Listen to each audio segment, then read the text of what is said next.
बच्चों today we will discuss about electron gain enthalpy को अपन ने कल डिस्कस कर लिया था। उसमें एक चीज और लिख लो, इलेक्ट्रॉन गेन एंथैल्पी। याद है बच्चों? बेटा जल्दी ज्वाइन करो, आप तुम लोग इतना लेट कैसे ज्वाइन कर रहे हो? 2-3 मिनट हो गए सेशन कॉल में। ज्वाइन फास्ट बच्चों। लिंक नहीं मिला है तुम लोगों को? लिंक तो पहले मिल जाता हो। Yes good, join fast. बच्चों कल हमने बात की थी इलेक्ट्रॉन गेन एंथैल्पी, मतलब कोई भी न्यूट्रल एटम इलेक्ट्रॉन को लेता है, मतलब गेन करता है तो एनर्जी रिलीज होती है।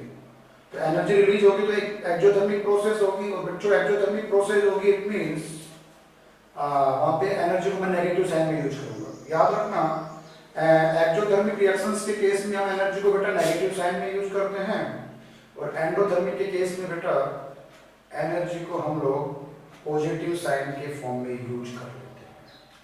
है तो एनर्जी बस रिलीज हो रही है, इसमें नेगेटिव साइन लगा देते हैं। अब जिस प्रोसेस में जितनी ज्यादा एनर्जी बच्चों रिलीज होती है, जिस प्रोसेस में जितनी ज्यादा एनर्जी रिलीज होती है बच्चों, वो उतना ही स्टेबल प्रोसेस होता है। याद रखना जनरली। लिख लो चीज अलग से, ये पहले electron gain enthalpy of third period is greater than second period। Generally बच्चों थर्ड पीरियड की जो इलेक्ट्रॉन गेन एंथैल्पी होती है वो सेकंड पीरियड से ज्यादा होती है। नेगेटिव इलेक्ट्रॉन गेन एंथैल्पी होगी, कॉमन सेंस लगा देना। कल बताया था क्यों? क्योंकि सेकंड पीरियड के एलिमेंट में साइज थोड़ा छोटा होता है। इलेक्ट्रॉन को आप उसको दोगे तो इलेक्ट्रॉन इलेक्ट्रॉन के बीच में रिपल्सन होगा, और इलेक्ट्रॉन इलेक्ट्रॉन के बीच में अच्छा रिपल्सन होगा, तो फिर थोड़ा एनर्जी ज्यादा लगानी पड़ेगी इलेक्ट्रॉन को डालने के लिए। बात समझ आ रही? दूसरी बात बेटा मुस्कान, हर्ष, साहिल, बेटा you have to on your video. आपको अपना वीडियो ऑन करना चाहिए बच्चों। तो हमें लगे कम से कम तुम सही बैठ के पढ़ रहे हो, या लेटे लेटे पढ़ रहे हो, या एंजॉय करते हुए पढ़ रहे हो। गुड बच्चों। बाकी बच्चे आज कहाँ गए? कल तो बहुत बच्चे थे 27 के आसपास। लेट ज्वाइन क्यों कर रहे हो?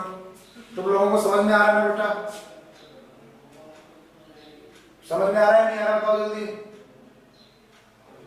Good good. केशव बेटा तूने डीपी तो बड़ी अच्छी लगा रखी है, अपना वीडियो भी ऑन कर लिया। क्या वास्तव में कितना स्मार्ट है क्या? जैसा डीपी में एक किसी और की। चलो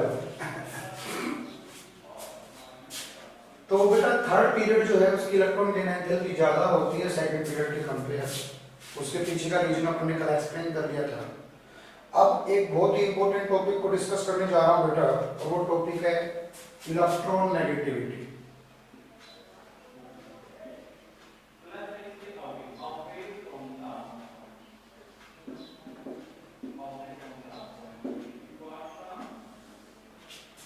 बच्चों इलेक्ट्रोनेगेटिविटी इस चैप्टर का सबसे इंपॉर्टेंट टॉपिक। क्यों? क्योंकि बिना इलेक्ट्रोनेगेटिविटी के नॉलेज के आप रिएक्शन को नहीं बना सकते। अब तक आपने सुना होगा या पढ़ा होगा कि ऑक्सीजन के ऊपर माइनस चार्ज होता है, हाइड्रोजन पे प्लस चार्ज होता है, सोडियम पे पॉजिटिव चार्ज होता है, मैग्नीशियम पे पॉजिटिव चार्ज होता है। लेकिन अब थोड़ा सा स्टोरी चेंज होने वाली है। अब स्टोरी थोड़ी सी चेंज होने वाली है। किसी भी स्पीसीज के ऊपर कैसा चार्ज होगा वो डिपेंड करेगा इलेक्ट्रोनेगेटिविटी पे। मैं दोबारा बोल रहा हूँ, electronegativity is a very important topic. With the help of electronegativity इसके बहुत सारे एप्लीकेशंस हैं। इलेक्ट्रोनेगेटिविटी की हेल्प से दुनिया की हर रिएक्शन को बहुत आसान तरीके से आप बना सकते हो बच्चों। चुटकियों में रिएक्शन बनेगी बेटा यदि आपको इलेक्ट्रोनेगेटिविटी का नॉलेज है। मैं बार बार क्लास में ये बोलता हूँ कि बैड लक पिछले साल कोरोना ने आपकी पढ़ाई को बहुत ज़्यादा डिस्टर्ब किया, और बैड लक आप ये चैप्टर 10th क्लास में नहीं पढ़ पाए। यदि आपने 10th क्लास में चैप्टर थोड़ा बहुत पढ़ा होता तो मुझे इतनी एनर्जी लगाने की जरूरत नहीं पड़ती। आपको इशारा करना पड़ता, आप नहीं समझोगे। कोई बात नहीं, it's not a big issue बेटा। बाकी जल्दी ज्वाइन करो क्योंकि बहुत ही इंपॉर्टेंट टॉपिक चल रहा है। जो बच्चा इस टॉपिक को मिस करेगा फिर वो बाद में घूमता रहेगा कहाँ से क्या हो गया। मैं पहले बताता हूँ इलेक्ट्रोनेगेटिविटी को हम शॉर्ट में EN लिख देते हैं बेटा। क्या लिख देते हैं बच्चों? कल हमने एक टर्म पढ़ा था इलेक्ट्रॉन गेन एंथैल्पी। तो इलेक्ट्रॉन गेन एंथैल्पी किसी भी आइसोलेटेड एटम पे अप्लाई हो रहा था। किस पे अप्लाई हो रहा था बच्चों? किसी भी आइसोलेटेड एटम पे अप्लाई हो रहा था। ये बोल रहा था कि कोई भी आइसोलेटेड गैसियस एटम इलेक्ट्रॉन को ले रहा है, और कॉमन सेंस की बात है, जब वो इलेक्ट्रॉन को लेगा तो उस पर नेगेटिव चार्ज आएगा, और इलेक्ट्रॉन जब वो ले रहा था तो एनर्जी को रिलीज कर रहा था। That's all. क्योंकि दुनिया की एनर्जी जो है, पूरी यूनिवर्स की जो एनर्जी है, वो तो कांस्टेंट रहेगी according to law of mass of energy या according to conservation of mass of energy. बच्चों यहाँ पे थोड़ा सा उल्टा है, उल्टा तो नहीं, थोड़ा सा अलग है। इलेक्ट्रोनेगेटिविटी जो टर्म होता है बेटा, वो बॉन्डेड एटम के केस में काम आता है। किसके केस में काम आता है बेटा? बॉन्डेड एटम के केस में काम आता है। आ रही बात समझ में? और इलेक्ट्रोनेगेटिविटी में कोई एक्सेप्शन भी नहीं है। हमारे केमिस्ट्री में बहुत सारे एक्सेप्शन भरे पड़े हैं। एक्सेप्शन मतलब कि कोई काम प्रॉपर तरीके से हो रहा है लेकिन दूसरा काम उस तरीके से नहीं होगा, तो उसका रीजन दिया जाता है। यस और नो? वैसे केमिस्ट्री में एक्सेप्शन है तो उसका क्लैरिफिकेशन भी है, क्योंकि साइंस है बच्चों को। लेकिन इलेक्ट्रोनेगेटिविटी किस पे अप्लाई होती है बेटा? बॉन्डेड एटम पे। अब एक बात ध्यान से सुनना, देखो the tendency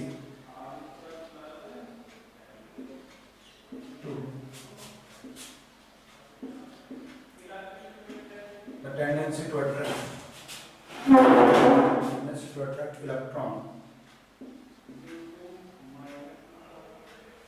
the tendency to attract electron by an atom, by an atom. एक बार माइक लेंगे बेटा, एक मिनट। लिसन बेटा, आप सभी ध्यान से सुने। जो भी बच्चा वीडियो विजिबल करके नहीं बैठेगा, मैनेजमेंट से आदेश है उस बच्चे को ब्लॉक कर दिया जाए, ठीक है? तो या तो आप अपना वीडियो विजिबल करके बैठें, अदरवाइज आपको ब्लॉक कर दिया जाएगा। फिर आप किसी भी मीटिंग में पार्टिसिपेट नहीं कर पाएंगे। आप स्कूल आएंगे, उसके बाद आप अपना ऐप एक्टिवेशन करवाएंगे, उसके बाद ही आप ज्वाइन हो पाएंगे। बेटा एक्चुअल में ऐप की गाइडलाइंस हैं, गवर्नमेंट की गाइडलाइंस हैं। या तो आप अपना वीडियो विजिबल करो। जो बच्चा वीडियो विजिबल नहीं करके बैठेगा, मैं उसको अभी ब्लॉक कर दूंगा। उसके बाद आप दोबारा कभी ज्वाइन नहीं हो पाएंगे। आपको स्कूल आना पड़ेगा, उसके बाद ही आप ज्वाइन होंगे। तो यू हैव टू बेटा, you have to visible your video. क्या प्रॉब्लम है तुम्हें वीडियो विजिबल करने में? चलो जल्दी से वीडियो विजिबल करो। गुड, डू इट फास्ट बच्चों। बेटा वीडियो विजुअल करने में तो फायदा है ना, तुम भी हमें दिखते रहोगे। माना कि तुम बहुत स्मार्ट बच्चे हो, लेकिन हम भी चाहते हैं ना कि हमें स्मार्ट बच्चे दिखें, तो हमारी भी आंखों की रोशनी बढ़ जाए, यू नो? यस, गुड, शाबाश। within 2 or 3 minute you have to on your video. Good. अब देखो मुझे कितना अच्छा फील हो रहा है। मुझे ऐसा लग रहा है कि जैसे मैं रियल क्लास में, मेरे सामने बच्चे बैठे हैं। आप मूवी देखने जाते हो थिएटर में, अब मूवी में आपको जो सीन है वो बंद कर दिया जाए, सिर्फ आवाज सुनाई दी जाए, तो शायद दोबारा नहीं जाओगे आप मूवी देखने। समझ बच्चों? तो जल्दी, यस, गुड। ये होते हैं बेटा समझदार बच्चे। अनीशा जल्दी ज्वाइन करो बेटा। तनु, अमन, और किसी बच्चे को कोई प्रॉब्लम है तो you have to write message. बच्चों आप अपना मैसेज राइट कर दो। जल्दी ज्वाइन करो, जल्दी, चलो, गुड। तनु, अमन, बेटा सर आपको यहां से हटा देंगे, फिर आप बहुत ही इंपॉर्टेंट टॉपिक पढ़ने से रह जाओगे।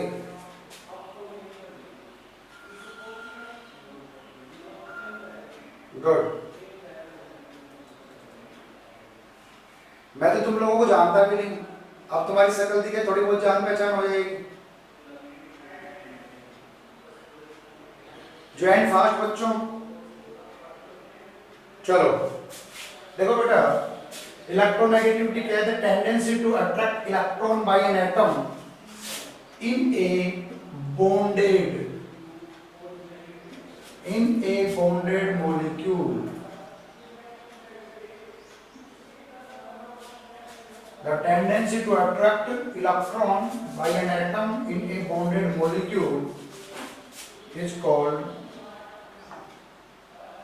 electronegativity. क्या बोलेंगे बच्चों उसको? इज कॉल्ड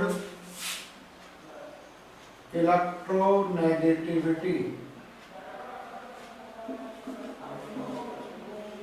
ठीक है बच्चों, मतलब बॉन्डेड मॉलिक्यूल्स में से, बेटा बॉन्डेड मॉलिक्यूल्स में से इलेक्ट्रॉन को विड्रॉ करने की टेंडेंसी को बोलते हैं इलेक्ट्रोनेगेटिविटी। बात समझ में आ गई? क्या बोलेंगे? इलेक्ट्रोनेगेटिविटी। गॉट इट और नॉट? अब देखो, इलेक्ट्रॉन गेन एंथैल्पी सिर्फ एटम पे अप्लाई हो रहा था, और इलेक्ट्रोनेगेटिविटी जो है वो बॉन्डेड मॉलिक्यूल पे अप्लाई हो रहा है। किस पे अप्लाई हो रहा है बच्चों? Bonded molecule. क्लियर? यहां पे लिखो हाईली इलेक्ट्रोनेगेटिव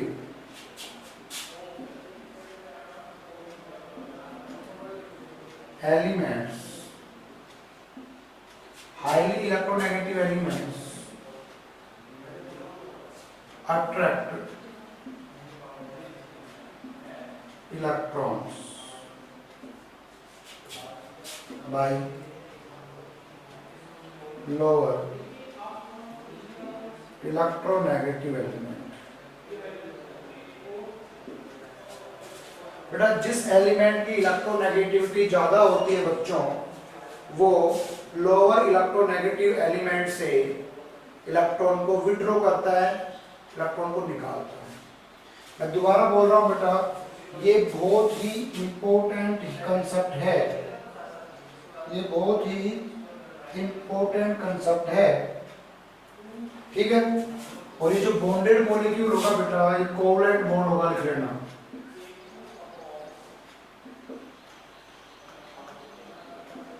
क्या हो गए? Covalent bond. समझ गए बच्चों? माय डियर स्टूडेंट, ये कोवलेंट बॉन्ड होगा। ये कोवलेंट बॉन्ड क्या होता है इसको अपन लेटर ऑन डिस्कस कर लेंगे बच्चों। ये कोवलेंट बॉन्ड क्या होता है इसको हम लोग बाद में डिस्कस कर लेंगे, 4th चैप्टर बॉन्डिंग वाला है। थोड़ा सा समझो, कोवलेंट बॉन्ड तो शायद पढ़ के आए होंगे आप 10th क्लास में। इलेक्ट्रॉन की शेयरिंग से जो बॉन्ड बनता है उसको क्या बोलते हैं? Covalent bond. The bond formed by sharing of electron. बच्चों मेरी आवाज सबको सुनाई दे रही है ना बच्चों? चलो लिख लो, राइट कर लो इसको।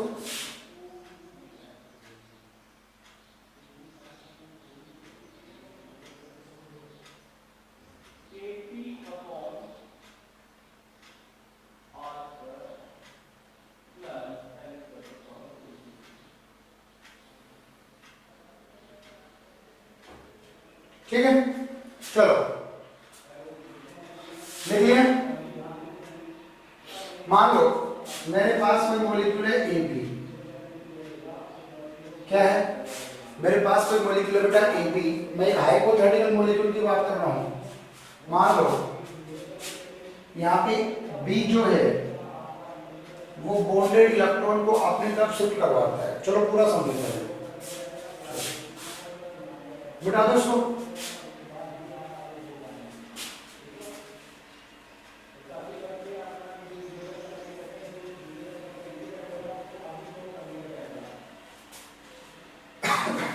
बच्चों देखो, कितने सुंदर सुंदर चेहरे हैं, बताओ इनको तुम छुपा के बैठे थे। बच्चों you have to on your video. छोरियां कहाँ गई? मुस्कान कमर, बेटा क्यों शर्मा रही है? सिर्फ आंखें आंखें क्यों दिखा रही है? चलो बेटा देखो, मान लो मेरे पास ये मॉलिक्यूल है A, या रियल एग्जांपल समझो। चलो मेरे पास बेटा H और F है। सुनना बात, मेरे पास H और F है, मैं H और F को मिलाऊंगा तो क्या बनेगा? हाइड्रोजन फ्लोराइड बनेगा, HF बनेगा। समझो कैसे बनेगा? बेटा बताओ, इलेक्ट्रॉन डॉट स्ट्रक्चर में आप क्या बनाते हो? वैलेंस इलेक्ट्रॉन को डॉट के फॉर्म में लिखते हो। किसको लिखते हो बेटा? वैलेंस इलेक्ट्रॉन को डॉट के फॉर्म में लिखते हो। थोड़ा सा समझो, फिर अगले चैप्टर में डिटेल में इसकी बात करेंगे। बेटा हाइड्रोजन के पास एक वैलेंस इलेक्ट्रॉन है, तो मैंने यहाँ पे वन डॉट बना दिया बच्चों। और फ्लोरीन जो है बच्चों, उसके पास कितने वैलेंस इलेक्ट्रॉन होते हैं? 7।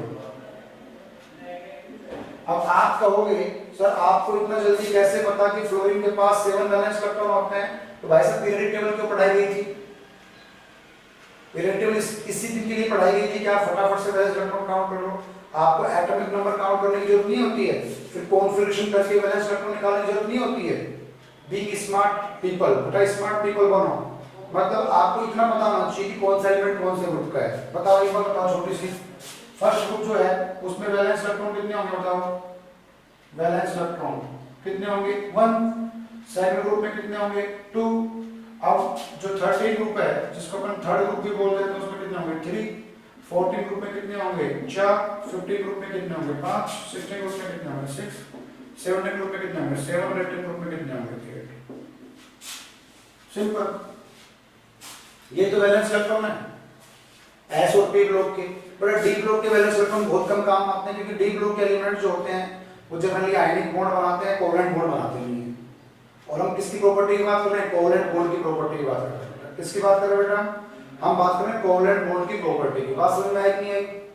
तो कोवलेंट बॉन्ड की प्रॉपर्टी की बात करें तो मेटल तो कोवलेंट बॉन्ड जनरली बनाएंगे नहीं, कोवलेंट बॉन्ड तो नॉन मेटल के बीच में बनता है। तो आपको एस और पी ब्लॉक की वैलेंस इलेक्ट्रॉन से आपका काम चल जाएगा।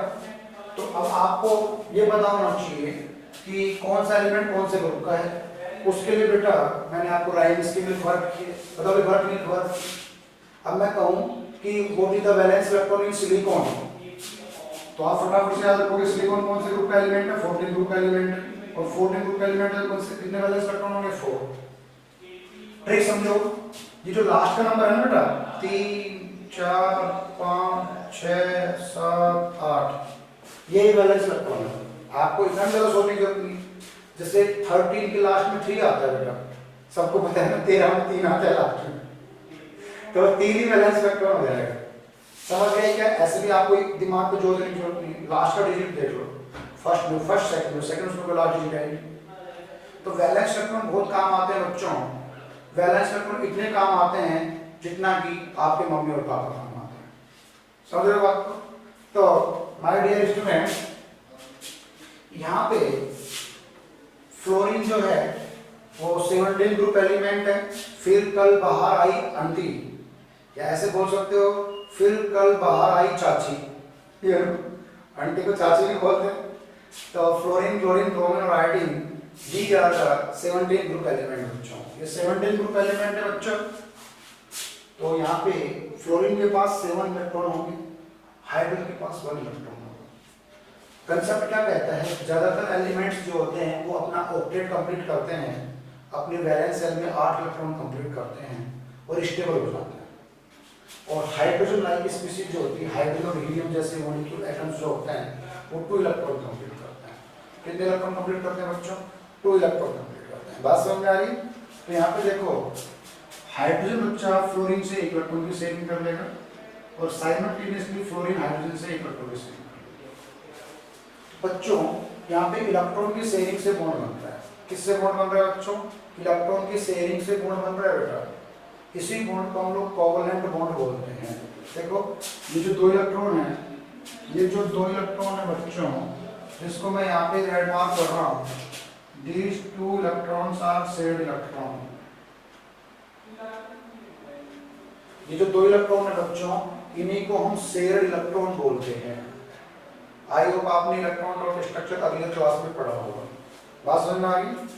तो यहाँ पे बेटा इलेक्ट्रॉन की शेयरिंग से जो बॉन्ड बना, that bond is known as covalent bond. तो मैं इस मॉलिक्यूल पे लिखूंगा HF। बात समझ में आ गई? इस मॉलिक्यूल पे लिख दूंगा HF। अब एक छोटी सी बात और समझो बच्चों, एक छोटी और बहुत ही अच्छी बात और समझो।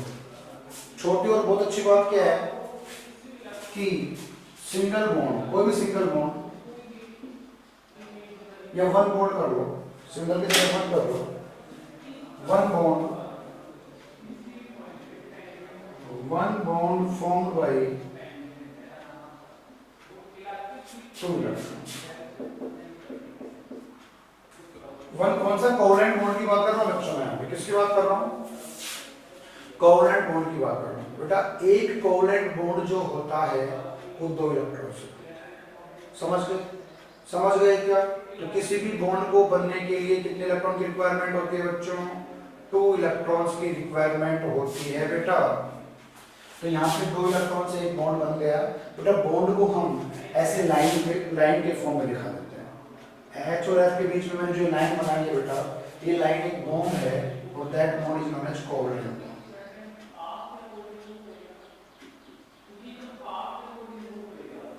अब मेरी बात ध्यान से सुनना, इसके बहुत सारे एप्लीकेशंस हैं, there are lot of applications, और ये मानो कि इससे बहुत सारी केमिस्ट्री आपको इजी लगने लग जाएगी। पीछे वाले टॉपिक आपने पढ़े, आपको आइडिया लगा कौन मेटल है कौन नॉन मेटल है, लगा नहीं लगा बेटा? ठीक है, ऐसे ही बेटा इससे आपको बहुत ज़्यादा आइडिया लग जाएगी कि रिएक्शन कैसे होती थी। आप लोगों को रिएक्शन को देख के बुखार चढ़ता था, अब वो बुखार नहीं चढ़ेगा। I hope so. बच्चों यहाँ पे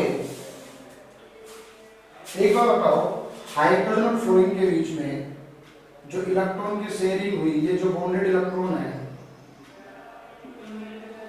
ये इन दोनों के सेंटर में होने चाहिए नहीं होने चाहिए? यस और no? Bonded electron generally centre में होता है। एक बार बताओ, छोटी सी सिंपल सा हिसाब निकाल, आपने और आपके दोस्त ने 10-10 रुपए इकट्ठा करके और कोई बॉल परचेज की। क्या परचेज की? बॉल। बॉल तो समझते हो ना? तो सिस्टम क्या कहता है कि उस बॉल पे तुम दोनों दोस्तों का बराबर का राइट है या नहीं है? एक दिन वो तुम्हारा दोस्त उस बॉल को घर पे ले जाके अपने पास रख के सोएगा और दूसरे दिन आप अपने पास रख के सोओगे। यू नो, समझ रहे बच्चों? मतलब अकॉर्डिंग टू सिस्टम या अकॉर्डिंग टू ये मानो कि मैं कहूँगी इंसानियत के नाते दोनों का बराबर का राइट है। या आपके घर में आपके पापा लेके आए पकोड़े, क्या लेके आए? पकोड़े। मान लो 10 पकोड़े लेके आए पनीर के, आप 2 बहन भाई हो, आपको दे दिया, बेटा बांटा बांटा ले लो, बोलते हैं ना? बोलते हैं बेटा बांटा बांटा ले लो। तो सिस्टम क्या कहता है कि 5 पकोड़े आपको मिलने चाहिए, 5 पकोड़े आपकी बहन को मिलने चाहिए। ठीक? तो लड़का है तो बहन को, लड़के तो भाई को। अब क्या करता है, बहन जो है वो अंतिमा की तरह थोड़ी बॉडी बिल्डर है, तो वो क्या करेगी, भाई से 1 पकौड़ा और छीन लेगी। तो अंतिमा ने तो खाली 6 पकौड़े और भाई के पास, भाई को कितने मिले? 4 पकौड़े। लेकिन क्या उनकी बहन और भाई का रिश्ता टूट जाएगा? क्या क्या उनकी दोस्ती टूट जाएगी? क्या दोस्ती तो नहीं टूटेगी ना बच्चों। तो साइमल्टेनियसली यहाँ पे जो बॉन्डेड इलेक्ट्रॉन है, जो बेटा बॉन्डेड इलेक्ट्रॉन है, उन बॉन्डेड इलेक्ट्रॉन को फ्लोरीन थोड़ा सा अपनी तरफ शिफ्ट करेगा। किधर शिफ्ट करेगा? थोड़ा सा बॉन्डेड इलेक्ट्रॉन को फ्लोरीन अपनी तरफ शिफ्ट करेगा। बात समझ में आ गई? बॉन्ड टूटेगा नहीं, थोड़ा सा फ्लोरीन बॉन्डेड एटम को अपनी तरफ शिफ्ट करेगा, बॉन्डेड इलेक्ट्रॉन को। तो एक बार बताओ, समझ गए ना लॉजिक? तो बेटा ये जो बॉन्डेड इलेक्ट्रॉन थे उसको फ्लोरीन अपनी तरफ शिफ्ट करेगा। अब आप कहोगे सर आपको क्या पता फ्लोरीन अपनी तरफ शिफ्ट करेगा, हाइड्रोजन क्यों नहीं कर रहा? तो वो भी आपको ही पता चल जाएगा कि कौन इलेक्ट्रॉन को लेता है और कौन इलेक्ट्रॉन को शिफ्ट करवाता है। वो डिपेंड करता है साइज पे। किस पे डिपेंड करता है बेटा? साइज पे। अभी इतना समझो, तो फ्लोरीन ने इस बॉन्डेड इलेक्ट्रॉन को थोड़ा सा अपनी तरफ शिफ्ट करवाया, थोड़ा सा करवाया बेटा, बॉन्ड पूरा नहीं टूटा। मतलब आपकी बहन ने आपसे 1 पकौड़ा ज्यादा खा लिया तो आपकी बहन और भाई का रिश्ता थोड़ी ना टूटा, या आपके दोस्त ने आपसे 1 पकौड़ा ज्यादा खा लिया तो आपकी बॉन्डिंग थोड़ी ना टूटेगी, या आपकी बीवी ने आपसे 1 पकौड़ा ज्यादा खा लिया तो आपका तलाक थोड़ी ना हो जाएगा। समझे? तलाक तो बाद में होगा, तलाक तो बाद में होगा। समझे बच्चे बात को? तो कहने का मतलब ये है कि यहाँ पे फ्लोरीन ने हाइड्रोजन से थोड़ा सा इलेक्ट्रॉन को अपनी तरफ शिफ्ट करवाया। तो छोटी सी बात बताओ, जब कोई स्पीसीज अपनी तरफ इलेक्ट्रॉन को शिफ्ट करवाएगी तो उस पर कैसा चार्ज आएगा? माइनस। और जो इलेक्ट्रॉन को शिफ्ट करवा रहा है उसके ऊपर कैसा चार्ज आएगा? प्लस। तो थोड़ा सा बोला है तो बेटा फ्लोरीन के ऊपर स्लाइटली नेगेटिव चार्ज आ जाएगा और हाइड्रोजन पे स्लाइटली पॉजिटिव चार्ज आ जाएगा। बात समझ आ रही है ना? क्यों? क्योंकि फ्लोरीन ने इलेक्ट्रॉन को थोड़ा सा शिफ्ट करवा दिया। बच्चों हिमांशु बेटा समझ में आ रही है बात? हिमांशु यार तू इतना सीरियस क्यों हो रहा है? तलाक वलाक हो गया क्या? तो बड़ा सीरियस हो रहा है, ऐसे स्मेल करते रहते हैं। तो बच्चों H और F में फ्लोरीन की इलेक्ट्रोनेगेटिविटी ज्यादा थी, तो फ्लोरीन ने क्या किया बेटा, इलेक्ट्रॉन क्लाउड को थोड़ा सा अपनी तरफ शिफ्ट करवाया। बात समझ में आ गई? फ्लोरीन ने क्या किया, इलेक्ट्रॉन क्लाउड को थोड़ा सा अपनी तरफ शिफ्ट करवाया बच्चों। किस तरफ शिफ्ट करवाया? अपनी तरफ। बात समझ में आ गई? इससे इस मॉलिक्यूल पे नेगेटिव और पॉजिटिव चार्ज आ गया। बोला आया नहीं आया? तो जब बेटा किसी मॉलिक्यूल पे नेगेटिव और पॉजिटिव चार्ज आ जाता है तो उस मॉलिक्यूल को हम बोलते हैं पोलर मॉलिक्यूल। क्या बोलते हैं? Polar molecule. तो देखो एक छोटे से टॉपिक से अपन ने स्टार्ट किया था, अपन कहां तक पहुंच गए? समझ गए ना बेटा? दिमाग लगाओ। आप मैग्नेट तो सब समझते हो, मैग्नेट के दो पोल होते हैं, नॉर्थ पोल और साउथ पोल। पोल होते हैं नहीं होते?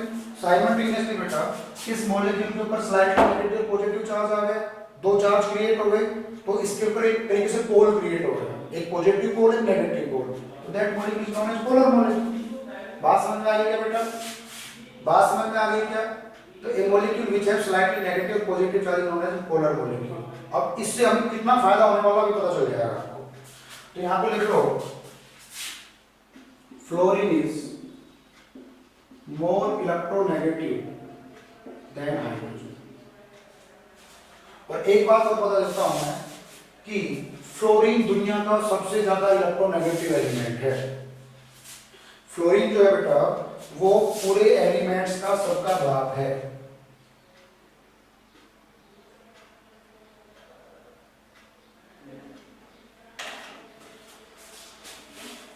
ठीक है, इधर देख लो। The more electronegative element have negative charge and less electronegative element have positive charge। जिसकी इलेक्ट्रोनेगेटिविटी बच्चों ज्यादा होती है वो नेगेटिव चार्ज रखेगा, और जिसकी इलेक्ट्रोनेगेटिविटी बच्चों कम होती है वो पॉजिटिव चार्ज रखेगा। सबको बात समझ में आ रही क्या? सबको बात समझ में आ रही क्या बच्चों? देखो आज बहुत अच्छा लग रहा है। जिन बच्चों ने वीडियो ऑन नहीं किया वो चले गए, वीडियो ऑन कर लेते तो उनको भी बहुत इंपॉर्टेंट टॉपिक पढ़ने को मिलता। सच बता रहा हूं, आप खुद अपने आप से सोचो कि हाँ यार केमिस्ट्री ऐसी होती है, बहुत मजेदार होती है। बस शर्त है कि आप उसको मजे ले लेके पढ़ो, क्यों ना? बच्चे बात समझ में आ रही है? अब देखो हमने दो टर्म पढ़ रखी है, इलेक्ट्रॉन गेन एंथैल्पी और इलेक्ट्रोनेगेटिविटी। दोनों टर्म में नेगेटिव चार्ज आता है, लेकिन एक टर्म में एटम के ऊपर आता है, आइसोलेटेड एटम पे, और एक में मॉलिक्यूल में एटम के ऊपर आता है, मॉलिक्यूल के फॉर्म में आता है। तो दोनों में डिफरेंस लिख ही लेते हैं। तो देखो डिफरेंस बिटवीन इलेक्ट्रोनेगेटिविटी, लिख लो डिफरेंस बिटवीन इलेक्ट्रोनेगेटिविटी। ये समझ गया ना बेटा? इतना फंडा समझ गया ना? जिसकी इलेक्ट्रोनेगेटिविटी ज्यादा होती है उस पे माइनस और जिसकी कम होती है उस पे प्लस। कैसे पता चलेगा कि किसकी इलेक्ट्रोनेगेटिविटी ज्यादा होती है किसकी कम होती है? तो बेटा उसके लिए मैं भी आपको ये करवाने वाला हूँ कि डिफरेंस उसके बाद में बताऊंगा कि किसकी इलेक्ट्रोनेगेटिविटी ज्यादा होती है और किसकी कम होती है। बात समझ में आ रही है?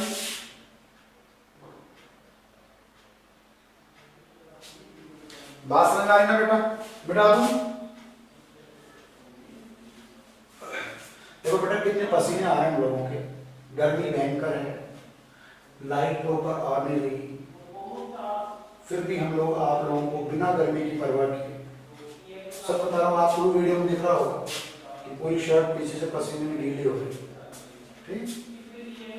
तो बच्चों हम आप लोगों के लिए इतने एफर्ट्स कर रहे हैं तो थोड़ा बहुत तुम्हें भी करना चाहिए।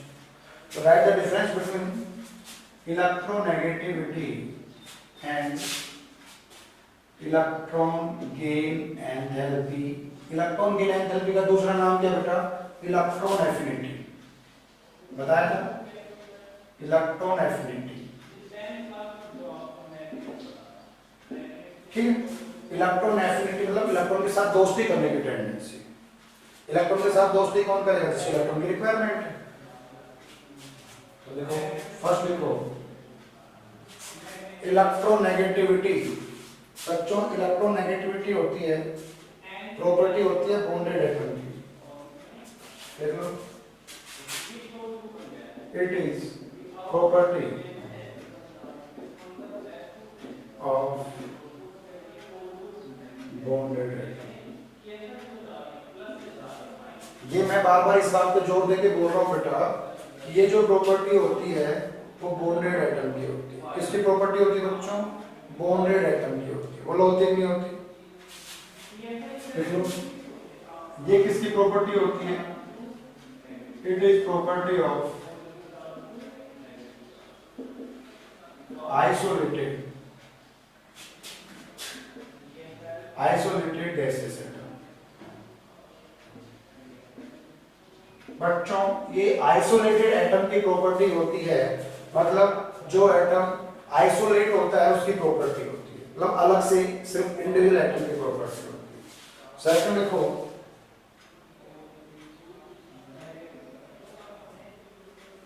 It is tendency. ये क्या है बेटा? It is tendency of covalent bond. देखो, it is tendency of covalent bonded atom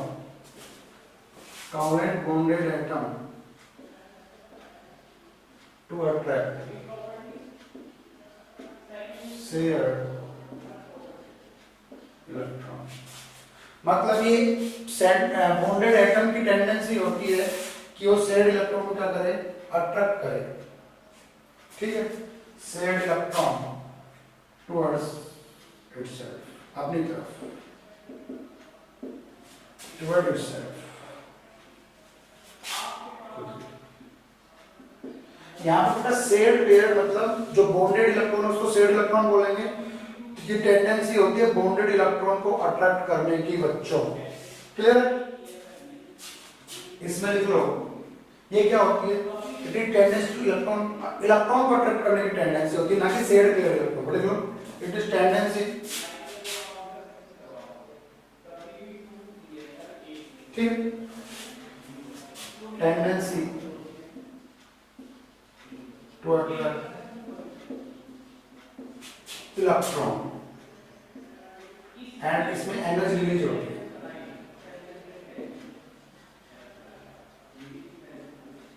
बेटा यहाँ पे कोई एनर्जी रिलीज नहीं हो रही है, क्यों? क्योंकि यहाँ पे कोई बॉन्ड नहीं टूट रहा है बच्चों, सिर्फ थोड़ा सा इलेक्ट्रॉन शिफ्ट हो रहा है हाईली इलेक्ट्रोनेगेटिव की तरफ बच्चों, और यहाँ पे एनर्जी रिलीज होती है। क्या होती है? Energy release. मतलब ये एक्सोथर्मिक रिएक्शन है। कौन सी रिएक्शन है?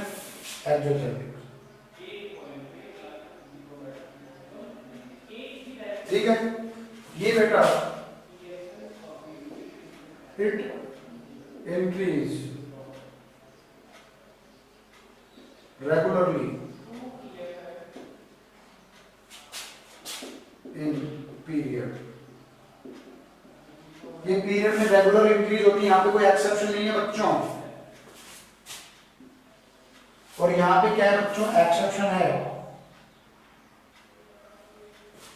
इट इंक्रीज इन पीरियड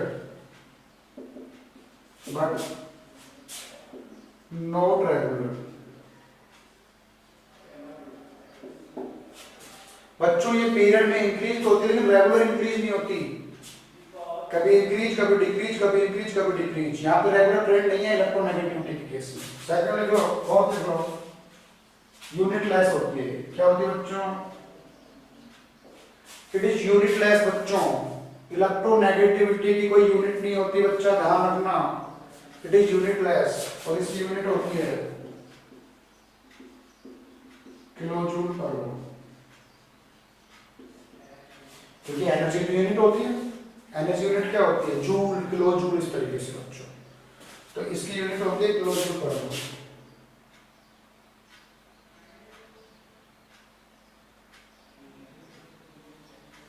ठीक है, यहां पे दिख रहा है ना सबको बेटा? यहां पे लिखा हुआ, ऊपर लिखा नीचे लिखो। ठीक है, ये डिफरेंस है। इसका स्क्रीनशॉट ले लो बच्चों, take a screenshot dear student, या तो इसका स्क्रीनशॉट ले लो या लिख लो। जैसे मान लो आपको लिखने में थोड़ा टाइम लगता है तो स्क्रीनशॉट ले लिया करो। कैसे लेते हैं स्क्रीनशॉट सबको पता है? 3 उंगली क्या काम आती है तुमको सबको पता है। ठीक है, ऐसे करो, स्क्रीनशॉट आ जाएगा। समझे बच्चों बात को? तो इस तरीके से आप स्क्रीनशॉट ले सकते हो समीर बेटा। You are looking so smart, है ना? चलो ठीक है, तो माय डियर स्टूडेंट्स, आज के लिए अपन इतना ही करेंगे।